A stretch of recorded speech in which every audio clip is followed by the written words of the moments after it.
Amigos míos, bienvenidos a bordo de este viaje de historias. Y hoy vamos a hacer una travesía por un misterio que se ha dado a lo largo de toda la historia de la humanidad y en todas las culturas, y que para muchos puede ser producto de la hechicería, de pactos con el demonio o de cercanía con Dios. Pero de esto les voy a hablar después de invitarlos para que compartan y comenten estos contenidos con sus amistades alrededor de una buena taza de café. Los invito a que se suscriban en mi canal de YouTube, que es Néstor Armando Alzate, y lógico, ese es mi canal oficial. Denle me gusta, activen la campanita para recibir notificaciones. Les decía que este es un misterio que siempre ha estado circunscrito a la esfera de lo divino o a la esfera de lo demoníaco, pero ha estado ahí presente. Y es un fenómeno que no necesariamente se circunscribe dentro de la geografía a algo inherente a los santos. No, muchísimos laicos también lo han protagonizado. Por eso decía, si es entre laicos podría pensarse que es el demonio. Si es entre místicos se podría pensar que es cercano a Dios. Pues este fenómeno al que aludimos se llama bilocación. Muchos personajes a lo largo de la historia han sido vistos en 2 o 3 o 4 partes más, aunque el fenómeno se llama bilocación, es decir, en 2 sitios distintos a la vez. Pero hay personajes que han sido vistos al mismo tiempo en muchas partes, y de esos personajes vamos a hablar hoy. Pero empecemos entonces en lo que toca con los laicos. Imagínense ustedes, un doctor llamado Thomas Freelander en Inglaterra. Era un científico muy reputado, médico por demás. Y un día caminaba hacia su casa. Vivía en una mansión, una villa, como las que uno tiene en el imaginario de Londres y de las cercanías. Una villa que tiene una portada muy grande, distante unos 100 metros o 50 metros de la entrada principal, con una verja, con un muro alto. Lo clásico. Era en las postrimerías del siglo XIX. Él vivía en una villa de estas características. Y un día regresaba a casa antecitos del atardecer, ya en el crepúsculo. Entró a su casa, comenzó a caminar hacia la entrada principal y de pronto, tal vez ensimismado, mirando su jardín o quién sabe, pues al final de cuentas científico, y como buen científico con la cabeza siempre ocupada, y por eso parecen distraídos. Iba caminando y de pronto se percató de que adelante de él, unos cuantos pasos adelante, iba un personaje, y lo curioso es que él dijo, este personaje camina como yo, ve, y está vestido como yo. Lo detalló, se miró su ropa, miró al individuo y ve exactamente la misma ropa que tengo yo y camina de la misma manera. Por razones obvias, empezó a sospechar que aquel que estaba viendo de alguna manera era su doble y no podría afirmar que era alguien conocido, como por ejemplo pensar que fuera un hermano gemelo. Él no tenía hermanos gemelos ni mellizos, vivía con su servidumbre, es decir, con su mayordomo, las señoras que lo atendían en la casa, pero nadie más de su familia. Y pudo más la curiosidad, no se quiso adelantar, sino que se fue detrás de él, caminando, hasta que llegaron a la puerta principal. El sujeto en cuestión que iba delante de él sacó una llave, aquellas llaves grandotas que se metían y casi que uno tenía que sacar fuerzas de donde no tenía para darle la vuelta. Abrió la puerta, el individuo en cuestión, y casi que podría decirse que como si fuera una mirada cómplice, lo miró. Se quedó mirándolo un instante. Cuando él lo vio, se percató de que era él. Imagínense ustedes el susto que puede sentir uno viendo a alguien que es uno mismo al frente de él. El tipo lo miró, pero sin dar como la sensación de que quería comunicarle a alguien, sino que lo miró casi que sin verlo. entró y cerró la puerta. Pues el doctor Friedlander llegó a la puerta, pero cuando había observado esa escena, no sacó su llave y vio que era exactamente el mismo tipo de llave que tenía aquel individuo que había abierto su casa. Pues le entró el miedo y dijo, no, yo no entro aquí. Se devolvió a pasito rápido, salió de la villa y se fue asustado para donde un amigo que vivía relativamente cerca. Y llegó donde él, muy alterado, dijo, ¿qué te pasa? Entonces lo invitó a que se aquietara, le ofreció, como sucede siempre con los británicos y más a esa hora, tómate un té, se tomó el té, se sentaron a conversar y le contó la historia de lo que acababa de ver. Le dijo, yo no soy capaz de regresar a mi casa esta noche. Entonces su amigo le dijo, duerme aquí, tranquilo. Por razones obvias, era un amigo que era pues también un noble y rico como él, por lo tanto pues en su casa no escaseaban las habitaciones. Entonces se quedó a dormir en la casa de su amigo. Bien, pasó la noche inquieto, pero finalmente pudo conciliar el sueño. Y al otro día se levantó muy temprano, su amigo lo invitó a desayunar y dijo, no, yo quiero ir a mi casa a ver qué pasó. Le dijo, ¿por qué no me acompañas? El amigo le dijo, vamos.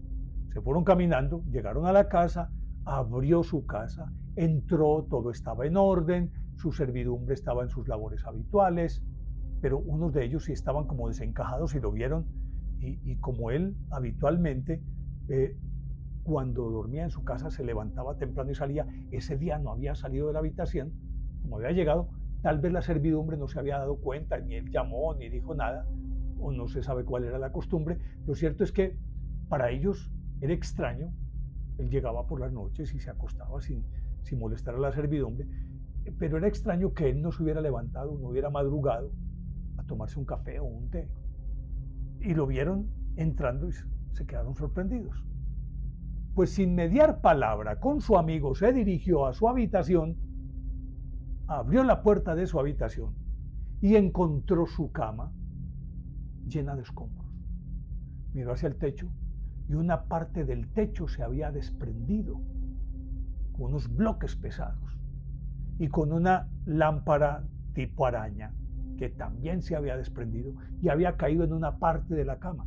Pero en el centro de la cama un bloque grande que, a juzgar por su tamaño y ver la forma como estaba la cama, era de suponer que si él hubiera dormido ahí, ese bloque lo habría matado. Se quedó todavía más estupefacto, anonadado por lo que estaba viendo. Y su amigo con mayor razón, que no formaba parte de este cuento, pero vio lo que había ocurrido. Pues naturalmente que esta historia la contaron, la publicaron en los periódicos, pero nunca se supo qué fue lo que pasó. Lo cierto es que aquel doble que entró antes que él y por cuya presencia él no quiso ingresar a su casa, le salvó la vida al doctor Friedlander. Eso ocurrió en Londres a finales del siglo XIX. Le salvó la vida su doble que caminaba acompasadamente con él, delante de él cuando iba hacia su casa. Es uno de los casos típicos y clásicos de bilocación entre laicos, parecido a lo que le ocurrió a una institutriz llamada Émilie Saguet en Francia, Mademoiselle Saguet. Ella era una maestra y le ofrecieron un cargo de directora de internas en un colegio muy importante. Ella lo aceptó, se fue a trabajar allí y ella decía que por qué las alumnas la miraban de una manera tan extraña. Pues resulta que ella se sentaba en su escritorio y empezaba a dictar la clase. Y las alumnas la miraban y se sorprendían y miraban hacia el tablero y volvían y la miraban a ella Y así pasó en varias oportunidades, pero ella no se percataba de qué era lo que ocurría. Pues resulta que ella, dictando clase, las alumnas contaban posteriormente, y ya les contaré qué fue lo que pasó a raíz de esto. Contaban ellas que mientras ella estaba sentada hablándoles, la veían a ella de espaldas a ellas, de cara al tablero, copiando cosas en el tablero. Mientras ella estaba sentada frente a sus alumnas y la veían atrás escribiendo en el tablero. Y por eso la mirada de las alumnas eran así casi que como aterrorizadas, que la miraban a ella y miraban para el tablero. Pero esta no podía entender qué era lo que estaba ocurriendo. Porque invariablemente cuando se terminaba la clase, ella se levantaba, se iba normalmente y el tablero estaba borrado. Mientras que durante la clase las alumnas veían lo que ella copiaba en el tablero. Pues cuentan que una vez ella se enfermó y estando en cama fueron unas alumnas a visitarla a su habitación, que obviamente era en el mismo internado. Entonces, visitándola, la veían a ella en la cama, ella como siempre ese espíritu del maestro que siempre está en función de hacer lo que le gusta. Entonces les leía algunas cosas a esas alumnas y mientras tanto las alumnas la veían a ella que estaba en su cama, la veían también dándole vueltas a la habitación, caminando por toda la habitación. Sin embargo, ella no veía a su doble en este caso. Pues lógicamente que el rumor sobre esto que ocurría con Émilie Saguet llegó a oídos de la rectoría. La llamaron y le dijeron: ¿usted qué es lo que hace? Estamos hablando del siglo XIX también. Él dijo: no, yo no sé de qué me están hablando. Y entonces le dijeron: es que la ven a usted. Y entonces ella decía: es que esto me ha ocurrido ya antes en otras instituciones, pero no sé, yo no me doy cuenta de nada. Lo cierto del caso es que por esta circunstancia, y en vista de que no había una explicación lógica para que esto ocurriera, la despidieron de su cargo. Un cargo más que había tenido que abandonar justamente porque ella era vista por sus alumnos al mismo tiempo.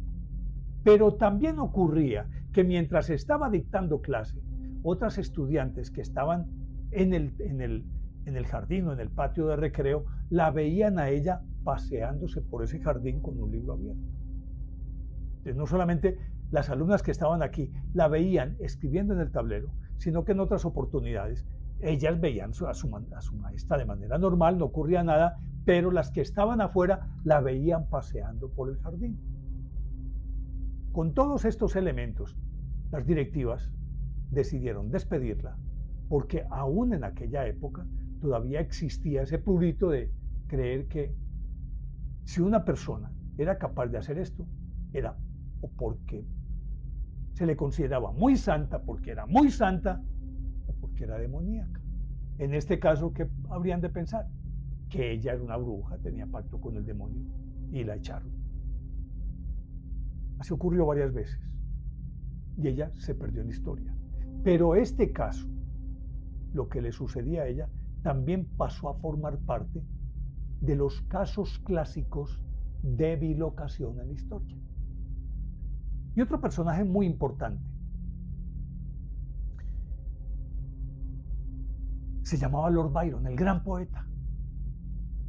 El gran poeta Lord Byron, pues tuvo problemas y lo metieron a la cárcel y estaba en la prisión de Patras, así se llamaba, en Grecia. ¿Y cómo les parece que en esa misma época, estando él en prisión, fíjese bien, en prisión, fue visto en Londres? Imagínense en dónde, en el Palacio de Buckingham, la residencia del rey. En esa época reinaba Jorge III, que era admirador de Lord Byron, y tenían correspondencia y se frecuentaban entre ellos. Pues estando él en la cárcel de Patras, así se llamaba esta cárcel, en Grecia, fue visto con el rey Jorge III. El rey lo recibió, fíjese bien, lo recibió en una recepción a la que asistían pues muchos personajes y todos vieron a Lord Byron que llegó.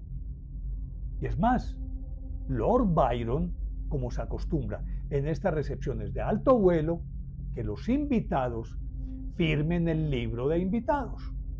Pues Lord Byron firmó el libro de invitados con el rey Jorge III al lado. Y él en ese momento estaba en una prisión en Grecia. Salió de la prisión, volvió a Londres y volvió cuando todavía Jorge III existía y fue a visitarlo. Y Jorge habló con él de cómo habían estado en aquella recepción, que hacía mucho tiempo que no venía, que por qué no lo había vuelto a visitar después de que aquella recepción tan elegante. No, pues es que en esa época de la que usted me está hablando, a mí me tenían prisionero en Grecia. Y dice, no señor, venga, usted me firmó el libro de invitados especiales, vea, aquí está su firma y aquí está la fecha. Eso fue en 1811. Aquí está la fecha. Aquí está su firma de aquella recepción a la que asistieron fulano, perano, sultano, Ay, no lo puedo creer. Pues en efecto, Lord Byron fue visto en Londres cuando estaba detenido en Grecia.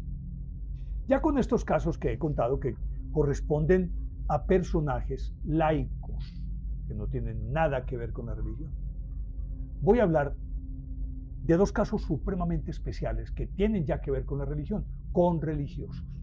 Quizás el más célebre de todos aquellos santos que eran vistos al mismo tiempo en varias partes, yo creo que el más famoso de todos fue San Martín de Porres. San Martín de Porres había nacido en 1579 y murió en 1639. Él era hijo de un español que tuvo relaciones con una mulata esclava en Lima y de ahí nació, de esa relación, producto de esa relación, nació San Martín de Porres. Desde muy temprano, San Martín de Porres mostró una piedad y una devoción increíble y lo único que hacía era orar y orar y orar y comulgar, en fin, quiso abrazar la vida religiosa, pero no lo dejaban por una razón muy elemental en aquella época, porque era hijo bastardo, porque obviamente su papá no se casó con aquella esclava.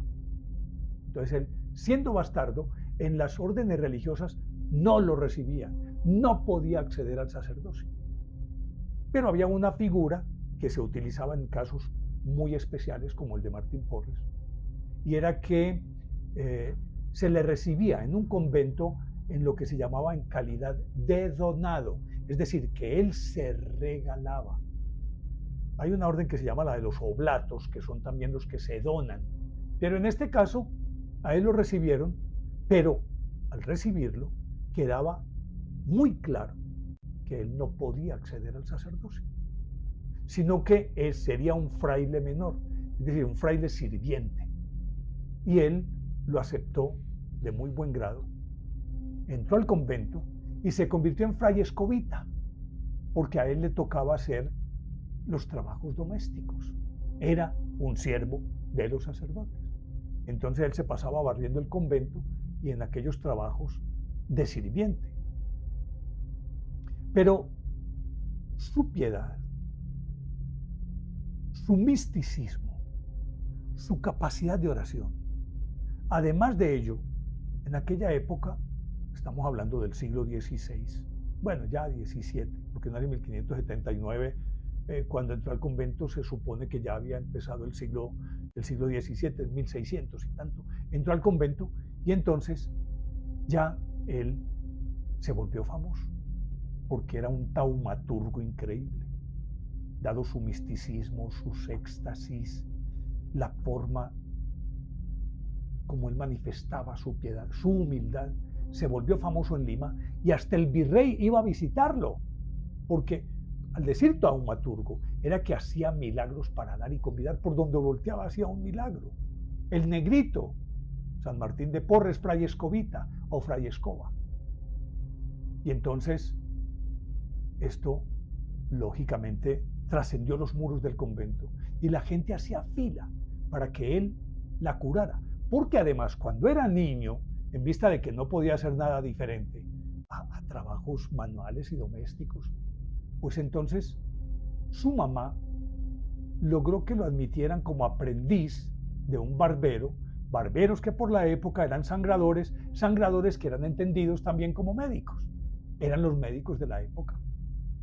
Y entonces le tocó en suerte un sangrador muy avesado y muy reconocido, era prácticamente uno de los médicos principales de Lima. Entonces aprendió a curar, aprendió a recetar, aprendió a hacer pequeñas intervenciones quirúrgicas, las sangrías, que en aquella época cualquier persona que enfermara o le subía fiebre, le hacían una incisión para que sangrara, se supone, para que saliera la sangre caliente y la fiebre bajara. Pues bien, entonces tenía fama de buen médico y por eso también iba para que los curara. Y era de tal talante que alguna vez una plaga de ratas estaba acabando con los ornamentos en la sacristía de la capilla y ya los sacerdotes no encontraban albas, ni cíngulos, ni casullas, de todos aquellas piezas que usaban para la misa. Entonces, el abad le ordenó que fuera y acabara con esas ratas, que las envenenara. Y pues yo, ¿cómo las voy a envenenar? Salió y las convocó a las ratas y ellas vinieron, porque él hablaba con los animales también. Y les dijo, háganme el favor, hagamos un contrato, un acuerdo. Ustedes no vuelven a entrar al convento y no van a hacer ningún daño. Y yo les garantizo que les doy comida todos los días. Pues hicieron el acuerdo y las ratas cumplieron. Y él también. Y no se sabe de dónde sacaba la comida para llevarles a las ratas fuera del convento, pero jamás volvieron a entrar. Pues resulta que este San Martín de Porres era visto asiduamente, y estos testimonios aparecieron después de que él murió, cuando ya estaba en el proceso de canonización. Y entonces había testimonios de gente, siendo una época como aquella, pero los marinos iban y venían, entonces llegaban a Lima y lo reconocían, siendo él visto en Japón, en China y en Filipinas, catequizando a los niños, evangelizando, llevándoles dulce, dándoles cosas a los niños. Y él en su convento del Rosario, que así se llamaba, en Lima, y lo veían en Japón, en China y en Filipinas, catequizando, y muchísimas veces. Y hay muchísimos testimonios en ese sentido. Pero además de eso, por ejemplo, hubo una epidemia en Lima y todo el mundo se enfermó, una peste. Pues San Martín de Porres era visto atendiendo a sus hermanos frailes y a los sacerdotes en su convento, a varios a la vez, iba a distintas celdas, lo veían en distintas celdas atendiendo al enfermo. Testimonios dados por esos mismos compañeros de él. Pero aparte de que lo veían ahí adentro, lo veían en las calles de Lima recogiendo gente enferma, atendiendo enfermos en distintas casas al mismo tiempo. Y aquí ya no hablaríamos, por eso decía al principio, que habían personajes, que no era solamente un fenómeno de bilocación, sino de muchas apariciones en distintas partes. Entonces se le veía en Lima a San Martín de Porres multiplicado, atendiendo enfermos en las calles, en las casas, en el convento. Y todos estos testimonios están debidamente registrados en notaría y que formaron parte del proceso de canonización. Que entre otras cosas, aunque a él lo admitieron como beato y la causa de su canonización viene desde hace varios siglos, apenas en 1962 fue canonizado por Juan XXIII. Pero lo veían en muchas partes en Lima y lo veían en China, en Japón y en Filipinas catequizando. Ah, y aparte de llevarles dulces, les llevaba rosarios también eh, en aquellas catequesis por allá en esos países. Pues bien, San Martín de Porres es quizás el santo más famoso por aquello de la bilocación. Voy a mencionar efímeramente a uno que es del siglo XX, que también está comprobado que fue el Padre Pío. Pues resulta que el Padre Pío estaba en San Giovanni Rotondo, donde él vivió toda su vida. Y allá quiso ir a conocerlo un arzobispo uruguayo al que le habían llegado con la fama del Padre Pío, que ya a la sazón tenía también los estigmas. Entonces fue a visitarlo y le pidió, vea, yo quiero que en el momento de mi muerte usted me asista. Y el Padre Pío le dijo, sí. Pues en efecto, años después, Monseñor Damiani, que así se llamaba, ese era su apellido, se estaba muriendo en Montevideo. Y en la casa donde él residía, vieron un monje agustino con su capucha, que entró, y su barba, su luenga barba, entró, lo atendió, le puso los santos óleos, le dio la absolución y desapareció. Cuando entraron los sirvientes de Monseñor Damiani, él les dijo, el Padre Pío estuvo aquí, me acaba de aplicar los santos óleos, me acaba de absolver. Y dichas estas cosas, Monseñor Damiani murió. Y hay otro caso, que este es muy sorprendente. Resulta que es de una monjita que se llamaba María Coronel Arana y era la abadesa del convento de las Madres Concepcionistas de Ágreda, en la provincia de Soria, en España, y vivió entre 1602 y 1665. Pues era una mujer también entregada completamente, con unos raptos místicos increíbles, éxtasis, que también obraba milagros.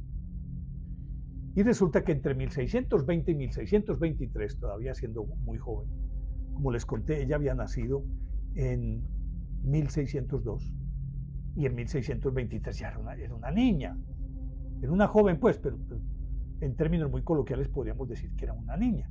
Y resulta que ella entró a esta orden de las Madres Concepcionistas en Ágreda, provincia de Soria, en España, y adoptó el nombre de Sor María de Jesús Ágreda o de Ágreda, y llegó a ser la abadesa de ese convento. Y entre 1620 y 1623, particularmente de una manera muy intensa, en esos 3 años, fue vista, y los testimonios abundan, a 10.000 kilómetros de distancia, en Nuevo México, en Arizona y en Texas, evangelizando a todas las tribus de esa región. Y a todas las tribus llegaba y les repartía camándulas, pues que llamamos camándulas, que llamamos o rosarios, se los repartía a la gente. Y a los curas doctrineros, que eran los misioneros encargados de atender esas tribus, les llevaba un cáliz. A todos les repartió cálices, les dio a todos. Y se cuenta que por su acción evangelizadora logró en aquella época la conversión y el bautismo de más de 80.000 indios en un territorio equivalente a toda España, que ella se lo recorrió, y se convirtió en una mujer famosa porque era la dama azul, le decían, porque veían era a una dama azul que llegaba y los catequizaba y también repartía confites a los niños y le regalaba rosarios a todos y cálices a los sacerdotes en esos 3 años. Y se afirma que más de 80.000 personas se convirtieron por su acción evangelizadora. Como es apenas comprensible, esto llamó la atención de la Inquisición. Y en 1635 le abrió la Inquisición un proceso y la citaron. Porque habían llegado las noticias y al mostrar en aquella época, pues eran retratos, pintaban a la persona.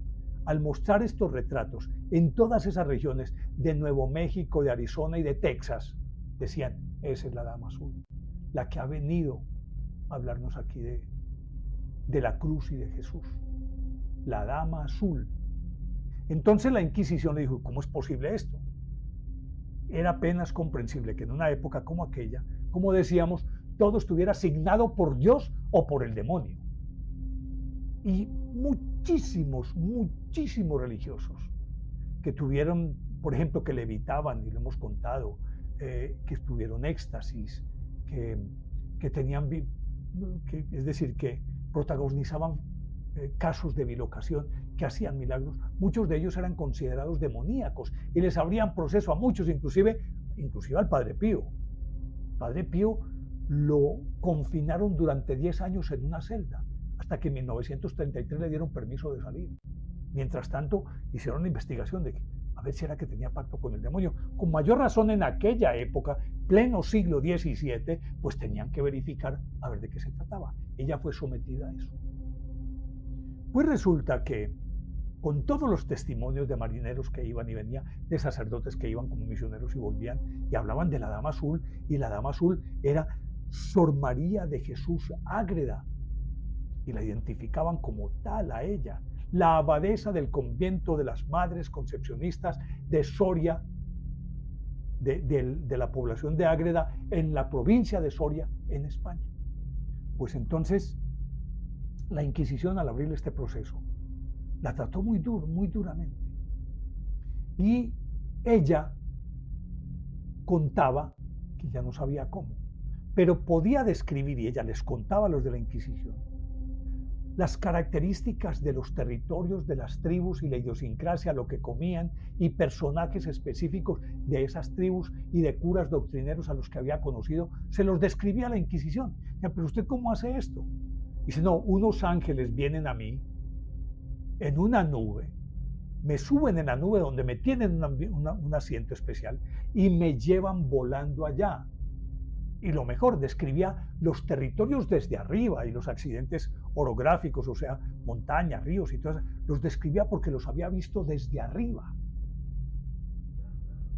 Y pues después de muchos estudios y de comprobar que en efecto todo lo que ella decía era cierto, pero al ver su piedad tan particular y dadas las dotes que tenía y de cómo testimoniaban sus compañeras de su santidad, por fin la Inquisición la absolvió y pasó a la historia como la Dama Azul, la mujer que desde su convento de clausura, ojo, convento de clausura de las Madres Concepcionistas en Ágreda, provincia de Soria, en España, como ella estando ahí catequizaba 10.000 kilómetros de distancia.